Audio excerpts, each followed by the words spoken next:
Major League Baseball postseason. It officially began in 1903, and since then we've had all sorts of evolution, intrigue, and unmissable October moments. We are here to explain the timeline, show it in modern terms, and show just how far this game has come in the past 13 decades. I know the sound of your footsteps coming down. Hurry, my steps coming. I cry when they don't. I can't seem to keep. I know the sound of your footsteps coming down. In the early years of Major League Baseball, the postseason format was no postseason. The regular season winner was simply declared the champion. But in 1903, everything changed with the birth of the World Series. It featured the champions of the American League and National League, initially just two teams in a 7-game series. The format briefly shifted to a best-of-9 for 3 different years, but otherwise it followed a traditional 7-game set. The 7-game series remains to this day. Rewind back to the mid-20th century. As the league grew, so did the postseason.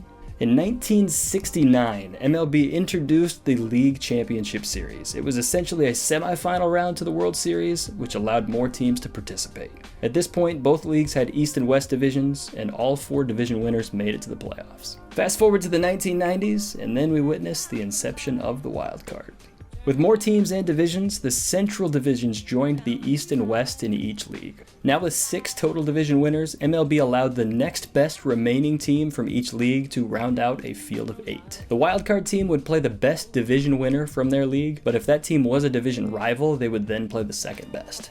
Now, one unique provision from 2003 to 2016, home field advantage in the World Series was decided by the winning league of the MLB All-Star Game. That decision went away in 2017, and home field advantage is now awarded to the team with the best regular season record. In 2013, the format got pretty wild with 2 wildcard teams making the playoffs. They faced off in a high-stakes wildcard game, a good old-fashioned sudden death elimination showdown, with the winner of that one-game play-in advancing to take on the top seed in each league. This provided a pitching advantage to the top seed, and it made for some must-see TV to kick off the postseason. We now slam on the brakes for one unique provision, 2020, where a one-time format featured a record number of teams in the postseason.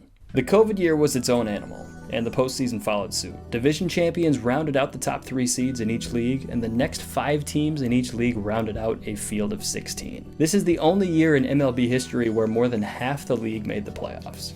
We now bring you to the modern format, which has been in place ever since the collective bargaining negotiations of 2022. The current postseason includes the top 3 divisional winners from each league and 3 wildcard teams. The top 2 division winners get buys into the league divisional series, while the rest compete in a 3-game wildcard set. After the wildcard round, it follows the same setup as when the wildcard was first introduced in the 90s. There we have the fascinating evolution of MLB postseason. From limited beginnings to modern expansion, there's always something to look forward to in October.